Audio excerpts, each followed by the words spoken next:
Welcome back to the City Current Radio Show. I'm your host, Jeremy Park. I hope you're hungry because we get to dive into the world of food. We're joined by Deb Paquette. She is the chef owner of Etch and Etc. Restaurants and the menu development director for Jaspers Restaurant. And let's start out. Deb, how are you doing?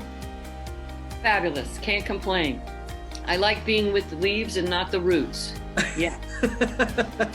Well, let's start out because you have a long history of working in the food business, opening restaurants. Give us a little bit of your storyline because you are the first woman in Tennessee to qualify for certified executive chef. So give us a little bit of your history.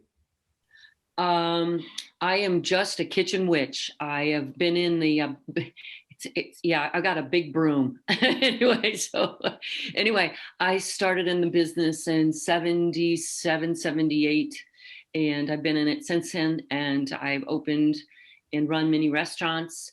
I had my own restaurant for 13 years named Zola's. It was in Nashville also, a really good time. And now I work for a wonderful company that I've been with for almost 10 years with Etch and Etc. And then I just lately took on the project at Jaspers. So I love it. It's great. Working with kids keeps me on my toes. And, you know, food is my game. So where do you draw your inspiration when you talk about, you know, restaurants have a certain culture and flair, but they're known for, you know, the food that you serve, obviously, and the experience that you enjoy. So where do you draw your inspiration? How do you define your inspiration?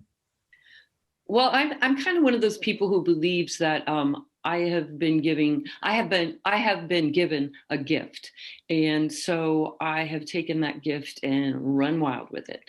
I'm a creative person. I'm a Virgo. Anyway, so inspiration just comes from looking down deep inside of you, talking to other cooks, reading cookbooks, and challenging yourself for what you can get away with. So early on, I was able to get away with a lot because the Food Network had just come out, and I realized there was an audience for food that quite wasn't being, you know, done yet. So I tiptoed into it, and it was a hard challenge. The Nashville market is used to, you know, a basic dining. So I was able to kind of lure them towards my restaurants with just, you know, a few different things. Now, a lot of people who traveled and were well versed in food were very attracted to it. It took a while to get another audience, you know, to enjoy it. But they helped with my inspiration. They gave me the go. They were there to be my audience. And man, I just took off with it. And today, you know, my restaurants are all about the art being on the plate, not so much on the walls. Nice. And I have a great crew that follows through with that, and they're fabulous. What is your favorite part and a challenging part? So yin and yang question, but what's your favorite part of the restaurant industry and having your restaurant, and then a challenging part? Favorite part is just finding balance on the plate every day. You know, what can you mix with this and mix with that? And that is also my hardest challenge with young people today. You know, for instance, the other day I had to say to someone, does this sauce taste good with everything on the plate? Well, yeah, it does. I said, but what about itself? Can you eat it by itself and it tastes good? And that was my challenge with him because it didn't. And it was very hard for me to get that across with them. And, you know, I could have said to him, you know, shut up and do what I say. But no, I have to give an explanation to him why this sauce needs fixing. And that's always very challenging. And a lot of kids hate me for at least 2 days. And then they come around and understand, yeah, maybe she is right. It's always good to be right, isn't it? But yes, I have been wrong. I've been wrong plenty. But anyway, so it's kind of that's my yin and yang. Yeah, so I'm glad that you're taking the coaching approach, though, is like, hey, instead of just saying, like you said, do it my way, it's like, let's use this as a learning moment so that long term, they can start to think through that process and say, okay, for the next time, I need to think through, is it good for all, but is it a good standalone as well? So it's a good learning experience. It is yin. My first job was in a macrobiotic restaurant, and that's all about yin and yang. So I have taken that approach my whole life. Good words you chose. Hey, well, let's dive into each restaurant. So give us a little teaser on Etch. So give us kind of the menu items that are your favorites. Give us a little bit of an overview for Etch. We started, oh, it'll be 10 years in August. And we went into the bottom of a condominium downtown, which we were sort of the brave ones to take that on. No, a lot of people looked at it and they were like, "Oh, this is crazy." But my company, they have no fear, and so they chose me from knowing. Well, let me back up. One of my partner's wife worked with me in my restaurant for 7 years as a waitress, so he kind of knew my yin and yangs. And he said, I want to open this restaurant and I want you to run it. And I was like, you know what? My husband has been wanting to do some things in his life and he's given me these opportunities. So it was my turn to give back. Well, we went on this search. We wanted to open a fishing lodge, la, la, la. It didn't work out. So I ran into my partner a year later and he said, offer still stands. I said, let's talk. Husband wasn't real happy with me, but it all worked out. So we took on this venture, and the first 2 years we made a lot more money than we thought we would. And then all of a sudden this tourism bomb hit in Nashville. We were like, right now we're still the #1 for bachelorette parties. Well, we were right before COVID. So the town is booming. Sales for everybody in the food industry was gargantuan.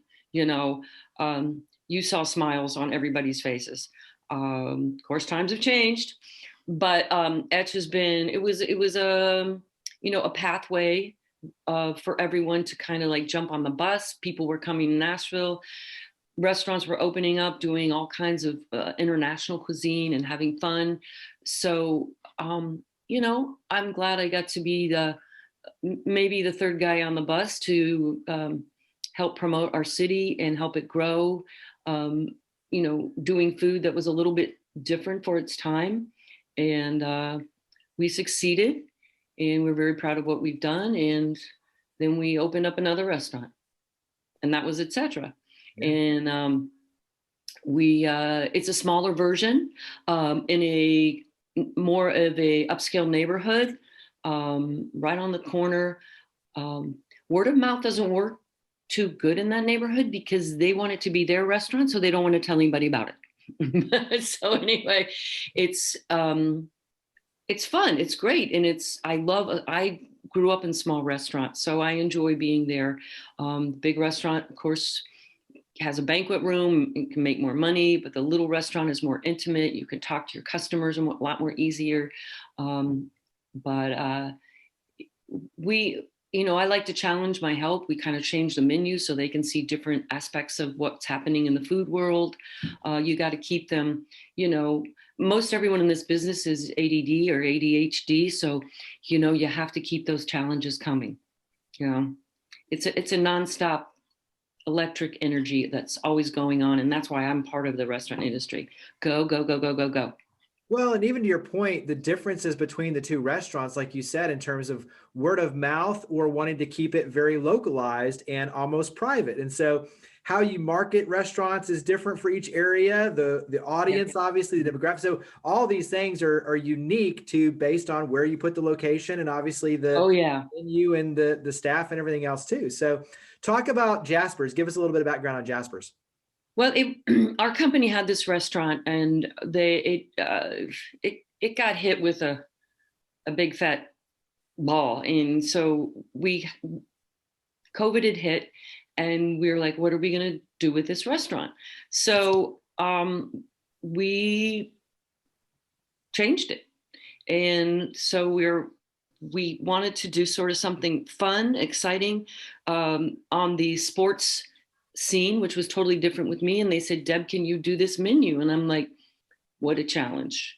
I'm used to doing this, more intimate, crazy, trendy food. And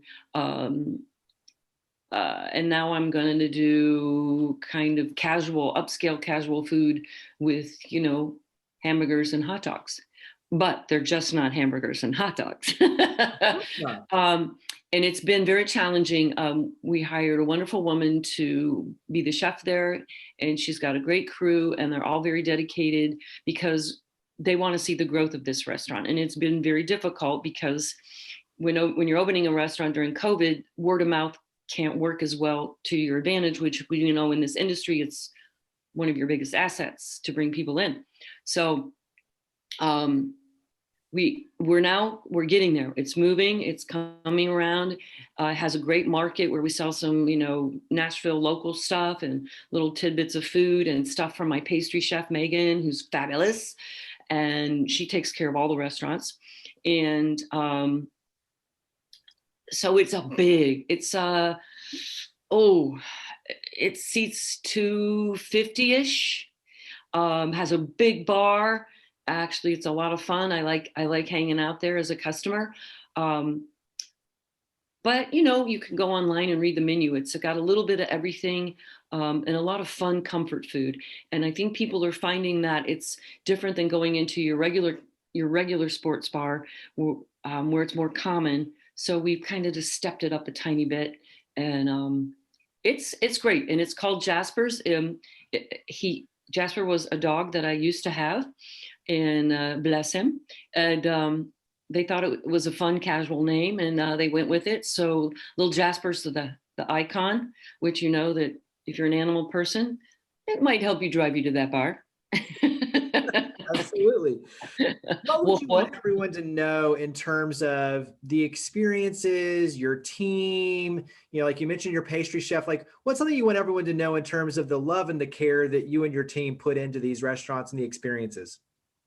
I have to say that most of they're women. Let me say, they're women running my show. We're all running it together.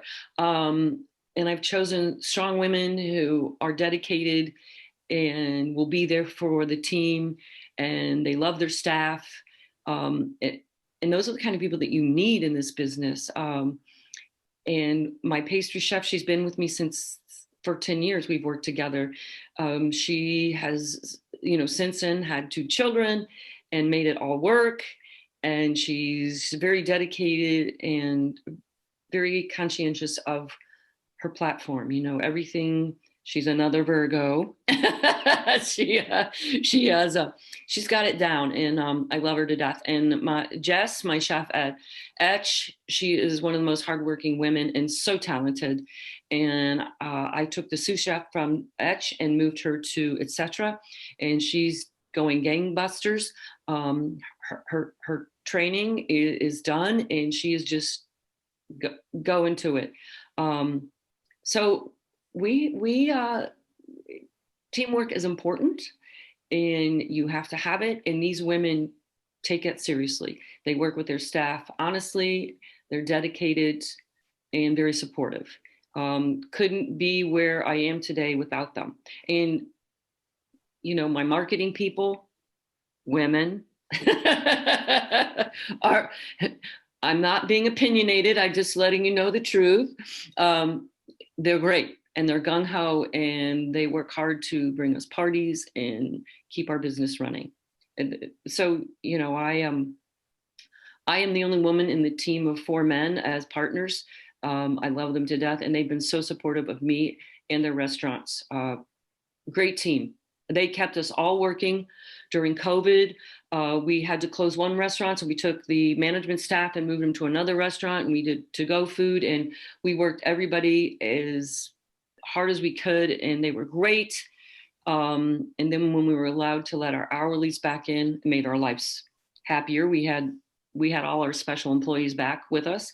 But my company was very supportive during that time. And then we turned around and became very supportive of the community in helping our community come together to make it all work for all of us. I mean, the whole city. Yeah. What would you want everyone to know, carrying that forward, of just the COVID response from your team and how that's impacted, not just physically, but mentally as well? What would you want everyone to know in terms of how you've been able to kind of navigate through the pandemic and your team? How has that been? Well, you have to be creative. Like we opened Jaspers, a new restaurant. It costs a lot of money, but we scrapped it. We had one of the partners was the head contractor for he got it going. And then he took some of the managers from the other restaurants who had talents. One was a painter, one was into construction. They did it all themselves. And I was never so proud of these three men.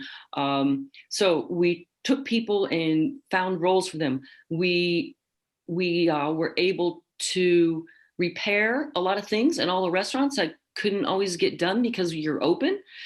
So we use these people, and we recreated not only a culinary team, but a construction crew.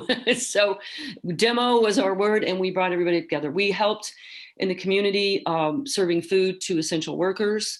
We helped in the community, especially like, when we had the tornado and then the pandemic, we were able to help. Any community is going to do this for their people. And we did what we had to do with other restaurants and in the hospitals, nurses. We did a lot. And there were some that could do more and some that could do less, but it didn't matter. We all made our contributions. We kept our community going. And I'm very proud of a lot of those people who did more than we could. A lot of people couldn't open, and we were able to open because our company had stockpiled funds to support their staff. It was very important to them because someday they knew that we would need this staff again, which is working to our advantage now. We did a lot of video, a lot of virtual videos for people, and kind of like what I liked was like I could still go in people's homes of my regular customers. It was like I had an umbilical cord stretched and kept them attached, and they would be so excited that we had to-go food of the kind of food that they wanted to have. So that was, very heartwarming for all of us that we could have this symbiotic relationship still going on just in your dining room in front of my camera. So I would say we've all learned a lot. Today, 41% of our economy are working at home. The people that, and they don't want to cook food every night. So it's, as it's developed a new business with all our restaurants and in our country and our world. And who would have thought it? I just wish I would have had stock in to-go containers and to-go bags, because those guys are making a fortune. The people who make toilet paper aren't, because we don't need that much toilet paper anymore in our restaurants. But to-go boxes, they ran out for a while. To-go bags, we were borrowing and stealing, using used grocery bags, anything we could do to get the product out. And a roll of toilet paper in every meal kit. Well, and that's something that, the public, I don't think really heard much about, is just to your point that the little things like the to-go bags and the utensils and all that kind of stuff running short. And so all these things that compound to you trying to run an effective business, and yet there's all these challenges that many of us don't even know of. But yet at the end of the day, you're able to still survive. And now hopefully once this thing comes to an end at some point and we resume normalcy, you can start to thrive again, which is amazing. So it's great. On your end with contact information, website, where do we go to learn more about each of the restaurants? I know each one of them obviously has their own website, but where do we go? You can go straight to the email page, etch.restaurant. Oh, if you just Google Etch and ETCH and then Google ETC, I have it on the paper here, but there's like a million of them. Let's see. Yeah, so I can, I've got it on my end. So it's etchrestaurant.com. So etchrestaurant.com and then etc. So etc.restaurant, which is really cool. Yes. etc.restaurant and then jaspers.restaurant. So you make it very easy. So etchrestaurant.com. Yeah. etc.restaurant and then jaspers.restaurant. And they can lead you to the Instagram pages where you can see all of our beautiful food. Absolutely. Yeah. And you have great images on each one and the menu and everything. So you make it very, very easy. So yeah, Deb, greatly appreciate all you and your team are doing. Thank you for coming on the show. Oh, no, thank you. Thank you. Anytime. It was a pleasure to meet you, Jeremy.